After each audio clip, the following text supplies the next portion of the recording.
ಚಿತ್ರದುರ್ಗದಲ್ಲಿ ಖಾಸಗಿ ಬಸ್ ದುರಂತ ಪ್ರಕರಣ. ಟ್ರಕ್ ಚಾಲಕ ಸೇರಿ ಒಟ್ಟು 6 ಜನ ದುರ್ಮರಣವನ್ನು ಹೊಂದಿದ್ದಾರೆ ಅನ್ನುವಂತಹ ವಿಚಾರಗಳು ಕಂಡು ಬರ್ತಾ ಇದೆ. 5 ಮೃತದೇಹಗಳನ್ನ ಗುರುತು ಪತ್ತೆ ಒಂದು ಸವಾಲು ಪ್ರಕ್ರಿಯೆ ಆಗಿತ್ತು. ಆ 5 ಜನರ ಪೈಕಿ ಹಾಸನ ಮೂಲದ ನವ್ಯ 26 ವರ್ಷ, ಮಾನಸ 27 ವರ್ಷ ಸಾವನ್ನು ಅನುಭವಿಸಿದಂತಹ. ಇನ್ನು ಉತ್ತರ ಕನ್ನಡ ಜಿಲ್ಲೆಯ ರಶ್ಮಿ ಮಹಾಲೆ ಅನ್ನುವಂತಹ ಹುಡುಗಿ 24 ವರ್ಷ. ಬೆಂಗಳೂರಿನ ಗಿರಿನಗರದ ತಾಯಿ ಮಗಳು ಕೂಡ ಸಾವನ್ನಪ್ಪಿದ್ದಾರೆ. ತಾಯಿ ಬಿಂದು, ಆಕೆಗೆ 29 ವರ್ಷ. ಇನ್ನು ಮಗಳು ಗ್ರಿಯಾ 5 ವರ್ಷದ ಹಸು ಸಾವನ್ನು ಅನುಭವಿಸಿದ್ದಾರೆ. ಜಿಲ್ಲಾಸ್ಪತ್ರೆಗೆ 5 ಮೃತದೇಹವನ್ನು ರವಾನೆ ಮಾಡಿದ್ದಾರೆ ಅನ್ನುವಂತಹ ವಿಚಾರಗಳು ಕೇಳಿ ಬರ್ತಾ ಇದೆ. ಮರಣೋತ್ತರ DNA ಪರೀಕ್ಷೆಗಾಗಿ ಜಿಲ್ಲಾಸ್ಪತ್ರೆಗೆ ರವಾನೆಯನ್ನ ಮಾಡಿದ್ದಾರೆ. DNA FSL ವರದಿಯ ಬಳಿಕ ಪಾರ್ಥಿವ ಶರೀರವನ್ನು ಕುಟುಂಬಸ್ಥರಿಗೆ ರವಾನೆ ಮಾಡ್ತಾರೆ ಅನ್ನುವಂತಹ ವಿಚಾರಗಳು ಈಗ ಕೇಳಿ ಬರ್ತಾ ಇದೆ. ಬಹಳ ಡಿಸ್ಟರ್ಬಿಂಗ್ ನ್ಯೂಸ್ ಇದು ಇಡೀ ರಾಜ್ಯಾದ್ಯಂತ. ಬೆಂಗಳೂರಿನಿಂದ ಗೋಕರ್ಣಕ್ಕೆ ಹೋಗಬೇಕಾದಂತಹ ಬಸ್ ಅದು. ಮೊನ್ನೆ ರಾತ್ರಿ 8:45 ಬೆಂಗಳೂರನ್ನು ದಾಟಿದೆ ಬಸ್.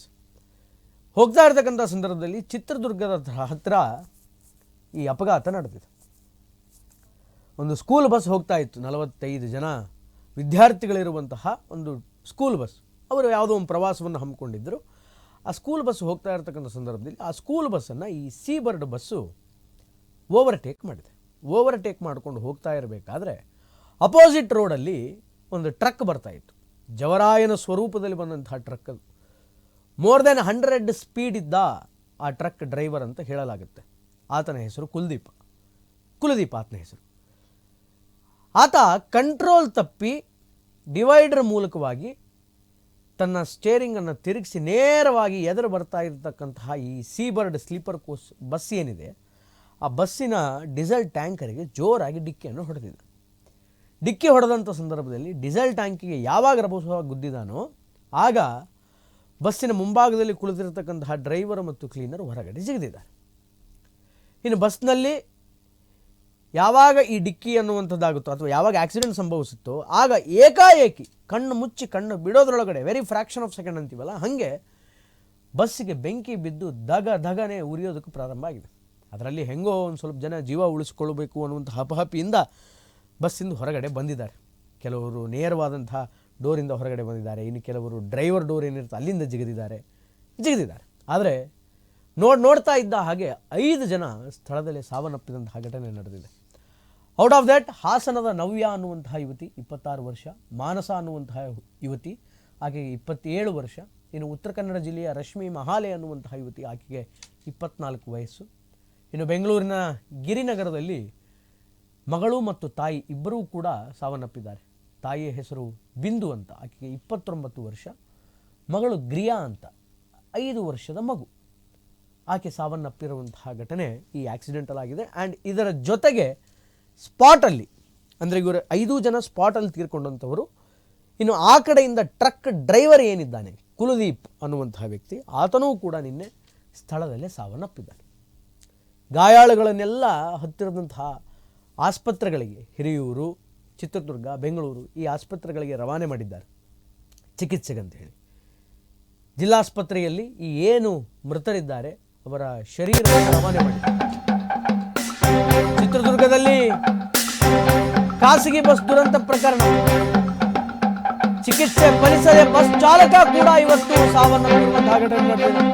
ಬಸ್ ಚಾಲಕ ಮೊಹಮ್ಮದ್ ರಫೀಕ್ ಸಾವನ್ನಪ್ಪಿದ್ದಾರೆ. ಅಪಘಾತದಲ್ಲಿ ಮೃತಪಟ್ಟವರ ಸಂಖ್ಯೆ 7ಕ್ಕೆ ಈಗ 6 ಇದ್ದದ್ದು 7 ಆಗಿದೆ. ಗಂಭೀರವಾಗಿ ಗಾಯಗೊಂಡಿರತಕ್ಕಂತಹ ಬಸ್ ಚಾಲಕ ಇಂದು ನಸುಕಿನ ಜಾವ ಚಿಕಿತ್ಸೆ ಫಲಕಾರಿಯಾಗಿದೆ ಸಾವಿಗೆ ಈಡಾಗಿದ್ದಾರೆ.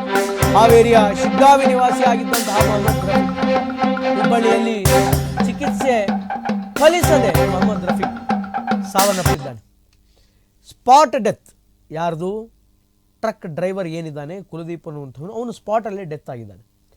ಇನ್ನು ಅಲ್ಲಿರ್ತಕ್ಕಂತಹ ಪ್ರಯಾಣಿಕರ ಪೈಕಿ ಅನೇಕರಿಗೆ ಗಾಯಗಳಾಗಿದೆ. 5 ಜನ ಸ್ಪಾಟ್ ಡೆತ್ ಆಗಿದ್ದಾರೆ. ನಾನು ಆಗಲೇ 5 ಜನರ ಹೆಸರನ್ನು ಕೂಡ ಹೇಳಿದೆ. ಯಾವಾಗ ಈ ಟ್ರಕ್ ಬಂದು ಬಸ್ಸಿಗೆ ಡಿಕ್ಕಿ ಹೊಡೆಯುತ್ತೋ, ಡಿಕ್ಕಿ ಹೊಡೆದ ರಭಸಕ್ಕೆ ಕ್ಲೀನರು ಮತ್ತು ಡ್ರೈವರ್ ಇಬ್ಬರೂ ಬಸ್ಸಿಂದ ಹಾರಿ ಹೊರಗಡೆ ಬೀಳ್ತಾರೆ. ಹೊರಗಡೆ ಬಿದ್ದಂಥ ಸಂದರ್ಭದಲ್ಲಿ ಅದೃಷ್ಟವಶಾತ್ ಕ್ಲೀನರಿಗೆ ಬಹಳ ದೊಡ್ಡ ಪ್ರಮಾಣದ ಗಾಯಗಳಾಗಿರಲಿಲ್ಲ. ಅದೇ ಬಸ್ ಡ್ರೈವರಿಗೆ ಬಹಳ ಗಾಯಗಳಾಗಿತ್ತು, ಕಾಲಿಗೆ ಬಹಳ ಬಲವಾಗಿ ಪೆಟ್ಟು ಬಿದ್ದಿತ್ತು. ಆತನನ್ನು ಅಲ್ಲೇ ಸ್ಥಳದ ಆಸ್ಪತ್ರೆಗೂ ಕೂಡ ದಾಖಲು ಮಾಡಲಾಗಿತ್ತು. ಆದರೆ ಇವತ್ತು ಅನ್ಫಾರ್ಚುನೇಟ್ಲಿ ಬೆಳಗಿನ ಜಾವ ನಸುಕಿನಲ್ಲಿ ಚಿಕಿತ್ಸೆ ಫಲಕಾರಿಯಾಗದೆ ಮೊಹಮ್ಮದ್ ರಫೀಕ್ ಅನ್ನುವಂತಹ ವ್ಯಕ್ತಿ ಸಾವನ್ನಪ್ತಾನೆ. ಈತ ಆ ಸೀಬರ್ಡ್ ಸ್ಲೀಪರ್ ಕೋಚ್ ಬಸ್ ಏನಿತ್ತು ಆ ಬಸ್ಸಿನ ಡ್ರೈವರ್. ಇಂದು ಬೆಳಗಿನ ಜಾವ ಚಿಕಿತ್ಸೆ ಫಲಕಾರಿಯಾಗದೆ ಸಾವನ್ನಪ್ತಾನೆ. ಮೂಲತಃ ಈತನದ್ದು ಶಿಗ್ಗಾವಿ, ಹಾವೇರಿ ಜಿಲ್ಲೆಯ ಶಿಗ್ಗಾವಿ ನಿವಾಸಿಯಾಗಿದ್ದಂಥವನು ಮೊಹಮ್ಮದ್ ರಫಿ. ಸುಮಾರು ವರ್ಷಗಳಿಂದ ಸೀಬರ್ಡ್ ಸ್ಲೀಪರ್ ಕೋಚಿನ ಬಸ್ಸಿನ ಡ್ರೈವರ್ ಆಗಿ ಕಾರ್ಯವನ್ನು ನಿರ್ವಹಿಸ್ತಾ ಇದ್ದ. ಬಹಳ ಎಮರ್ಜೆನ್ಸಿ ಟ್ರೀಟ್ಮೆಂಟ್ ಅಂತ ಹೇಳಿ ಈತನನ್ನು ಹುಬ್ಬಳ್ಳಿಗೆ ಶಿಫ್ಟ್ ಮಾಡಿದರು. ಹುಬ್ಬಳ್ಳಿಯಲ್ಲಿ ಇವತ್ತು ಬೆಳಗಿನ ಜಾವ ಚಿಕಿತ್ಸೆ ಫಲಕಾರಿಯಾಗದೆ ಮೊಹಮ್ಮದ್ ರಫಿ ಸಾವನ್ನಪ್ಪಿದ್ದಾನೆ.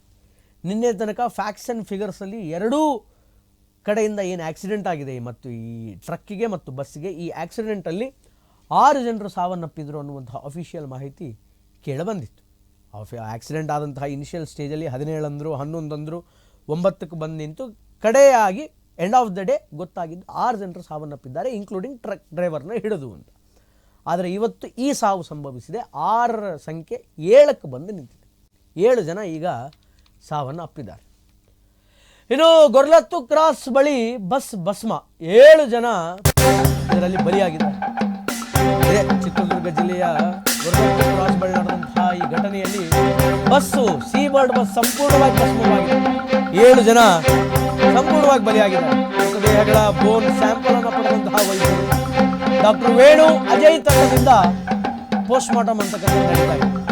ಇಂದು ಹುಬ್ಬಳ್ಳಿ ಕೇಂದ್ರಕ್ಕೆ DNA ಪರೀಕ್ಷೆ ಅಂತಕ್ಕಂಥದ್ದಾಗಿದೆ. ಒಂದೆರಡು ದಿನದಲ್ಲಿ DNA ವರದಿ ಪಡೆಯುವಂತಹ ಎಲ್ಲ ಸಾಧ್ಯತೆಗಳಿದೆ ಅಂತ ವೈದ್ಯರು ಹೇಳ್ತಾ ಇದ್ದಾರೆ. DNA ಬಂದ ಬಳಿಕ ಮೃತದೇಹಗಳನ್ನು ಹಸ್ತಾಂತರ ಮಾಡ್ತಾರೆ ಅನ್ನುವಂತಹ ವಿಚಾರಗಳು ಕೂಡ ಈಗ ಕೇಳಿ ಬರ್ತಾ ಇದೆ. ಗೊರ್ಲತ್ತು ಕ್ರಾಸ್ ಬಳಿ ನಡೆದಂತಹ ಘಟನೆ ಇದು. ನಿಜವಾಗಲೂ ಅದು ಯಮ ಕಾಯ್ಕೊಂಡು ಕೂತಿದ್ನೇನು ಈ ರೀತಿಯಾದಂಥ ಒಂದು ಘಟನೆ ಆಗಬೇಕು ಅಂತಂತ ಹೇಳಿ. ಅದು ಎಂತಹ ಪ್ರಮಾಣಕ್ಕೆ ಬೆಂಕಿ ಬಿದ್ದಿರಬೇಕು, ಅವನು ಎಷ್ಟು ರಭಸವಾಗಿ ಬಂದು ಗುದ್ದಿರಬೇಕು ಆ ಲಾರಿ ಡ್ರೈವರು. ಮೋರ್ ದೆನ್ 100 ಸ್ಪೀಡಲ್ಲಿದ್ದಂತೆ ಕಂಟ್ರೋಲ್ ತಪ್ಪಕ್ಕೆ ಆಗದೆ ಬಂದು ಗುದ್ದಿದಂತಹ ಪರಿಸ್ಥಿತಿಯಲ್ಲಿ ಆದಂತಹ ಆಕ್ಸಿಡೆಂಟ್ ಇದು. ಇನ್ನು ಪೋಸ್ಟ್ ಮಾರ್ಟಮ್ ಅಂತಕ್ಕಂಥದ್ದು ಆಗ್ತಾ ಇದೆ. ಹುಬ್ಬಳ್ಳಿಯ ಕೇಂದ್ರಕ್ಕೆ DNA ಪರೀಕ್ಷೆಗೆ ರವಾನೆಯನ್ನು ಮಾಡ್ತಾ ಇದ್ದಾರೆ ಅಂತ. ಅಂದರೆ ಒಂದಿಷ್ಟು ಮೂಳೆಗಳು ಸಿಕ್ಕಿದೆ. ನಿನ್ನೆ ಸೂಕೋ ತಂಡ ಬಂದು ಎಲ್ಲ ಪರಿಶೀಲನೆಯನ್ನು ನಡೆಸಿ ಆ ಮೂಳೆಗಳನ್ನು ಸಂಗ್ರಹ ಮಾಡ್ಕೊಂಡು DNA ಪರೀಕ್ಷೆ ಮಾಡಿ ಯಾರದ್ದು ಏನು, ಯಾರದ್ದು ಮೂಳೆ ಇದು, ಏನೇನಾಗಿದೆ ಅನ್ನುವಂಥದ್ದನ್ನೆಲ್ಲ ಒಂದು ಪಟ್ಟಿ ಮಾಡಿ ಆಮೇಲೆ ಮೃತದೇಹವನ್ನು ಅವರವರ ಮನೆಯವರಿಗೆ ರವಾನೆ ಮಾಡುವಂತಹ ಕೆಲಸವನ್ನು ಮಾಡ್ತಿದ್ದಾರೆ. ಆ ಕೆಲಸ ಮಾಡಬೇಕು ಅನ್ನುವಂತಹ ಆಶಯದಲ್ಲಿದ್ದಾರೆ. ಮೃತದೇಹಗಳ ಬೋನ್ ಸ್ಯಾಂಪಲ್ಗಳನ್ನು ಈಗಾಗಲೇ ವೈದ್ಯರು ಪಡೆದುಕೊಂಡಿದ್ದಾರೆ ಅನ್ನುವಂಥ ವಿಚಾರಗಳು ಬರ್ತಾ ಇದೆ. ಡಾಕ್ಟರ್ ವೇಣು ಮತ್ತು ಅಜಯ್ ತಂಡದಿಂದ ಪೋಸ್ಟ್ ಮಾರ್ಟಮ್ ಆಗಿದೆ. ಒಂದೆರಡು ದಿನಗಳಲ್ಲಿ DNA ವರದಿಯನ್ನು ಪಡೆದುಕೊಳ್ತಾರೆ. ಈ DNA ಪರೀಕ್ಷೆ ಆದ ನಂತರ ಮೃತದೇಹವನ್ನು ಅವರವರ ಮನೆಗೆ, ಅದು ವರದಿ ಬಂದ ಬಳಿಕ ಮೃತದೇಹವನ್ನು ಅವರವರ ಮನೆಗೆ ಹಸ್ತಾಂತರ ಮಾಡ್ತಾರೆ. ಸಂಪೂರ್ಣ ಭಸ್ಮೀಭೂತವಾಗಿದ್ದಾರೆ 5 ಜನ, ಏನೇನೇನೇನೂ ಉಳಿದಿಲ್ಲ. ಆ ರೀತಿಯಾದಂತಹ ಒಂದಿಷ್ಟು ಅಪಭ್ರಂಶ ಘಟನೆ ನಿನ್ನೆ ನಡೆದುಬಿಟ್ಟಿದೆ. ಆ್ಯಕ್ಚುಲಿ ಇದು ಆಗಬಾರ್ದಾಗಿತ್ತು, ಆದರೆ ಆಗಿ ಹೋಗಿಬಿಟ್ಟಿದೆ. ಆಗಲೇ ಹೇಳಿದೆ ನಾನು, 6 ಜನ ಸಾವನ್ನಪ್ಪಿದ್ರು, ಆದರೆ ಈಗ 7ಕ್ಕೆ ಬಂದು ನಿಂತಿದೆ. ಇವತ್ತು ಬೆಳಗಿನ ಜಾವ ನಸುಕಿನಲ್ಲಿ ಹುಬ್ಬಳ್ಳಿಯಲ್ಲಿ ಚಿಕಿತ್ಸೆ ಫಲಕಾರಿಯಾಗಿದೆ. ಈ ಸೀಬರ್ಡ್ ಬಸ್ಸಿನ ಡ್ರೈವರ್ ಆಗಿರ್ತಕ್ಕಂತಹ ಮೊಹಮ್ಮದ್ ರಫಿ, ಹಾವೇರಿ ಮೂಲದ ಶಿಗ್ಗಾವಿಯವನು. ಇವನು ಸೀಬರ್ಡಿನ ಡ್ರೈವರ್ ಆಗಿ ಕಾರ್ಯನಿರ್ವಹಿಸ್ತಾ ಇದ್ದ. ಈತನೂ ಕೂಡ ಇವತ್ತು ಸಾವಿಗೆ ಶರಣಾಗಿಬಿಟ್ಟಿದ್ದಾನೆ. ಚಿಕಿತ್ಸೆ ಫಲಕಾರಿಯಾಗದೆ ಜವರಾಯ ಇವತ್ತು ಈತನನ್ನು ಕರೆದುಕೊಂಡು ಹೋದ. ಒಟ್ಟು ಒಂದಲ್ಲ ಎರಡಲ್ಲ 6 ಜನ ಇದ್ದದ್ದು ಈಗ 7 ಜನಕ್ಕೆ ಬಂದು ನಿಂತಿದೆ. ಈ ಥರದ ಘಟನೆಗಳು ಇನ್ನು ಮುಂದೆ ರಾಜ್ಯದಲ್ಲಿ ನಡೆಯದಿರಲಿ. ಅನೇಕ ಜನ ಅದನ್ನೇ ವ್ಯಕ್ತಪಡಿಸಿದರು ಟ್ವಿಟರ್ ಮೂಲಕ. ಪ್ರಧಾನಮಂತ್ರಿ ನರೇಂದ್ರ ಮೋದಿಯವರಾಗಿರಬಹುದು, ಕುಮಾರಸ್ವಾಮಿ, ಕೇಂದ್ರ ಸಚಿವ ಕುಮಾರಸ್ವಾಮಿಯವರಾಗಿರ್ಬೋದು, ಮುಖ್ಯಮಂತ್ರಿ ಸಿದ್ದರಾಮಯ್ಯನವರು, DCM DK ಶಿವಕುಮಾರ್ ಅವರು, ರಾಮಲಿಂಗಾರೆಡ್ಡಿ ಅವರು, ಎಲ್ಲರೂ ಕೂಡ ಟ್ವಿಟರ್ ಮೂಲಕ, ಸಾಮಾಜಿಕ ಜಾಲತಾಣಗಳ ಮೂಲಕ ಇದಕ್ಕೆ ಸಂತಾಪವನ್ನು ಸೂಚಿಸಿದ್ದಾರೆ.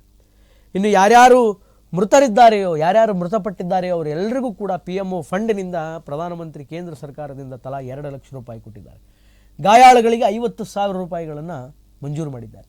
ಇನ್ನು ರಾಜ್ಯ ಸರ್ಕಾರಕ್ಕಂತ ಬಂದರೆ, ರಾಜ್ಯ ಸರ್ಕಾರದಲ್ಲಿ CM ಸಿದ್ದರಾಮಯ್ಯನವರು ಯಾರ್ಯಾರು ಮೃತರಿದ್ದಾರೋ ಅಂದರೆ ಈ ಅಪಘಾತದಲ್ಲಿ ಯಾರ್ಯಾರು ತೀರ್ಕೊಂಡಿದ್ದಾರೋ ಅವರಿಗೆಲ್ಲರಿಗೂ ಕೂಡ 5 ಲಕ್ಷ ರೂಪಾಯಿಗಳನ್ನು ಮಂಜೂರು ಮಾಡಿದ್ದಾರೆ.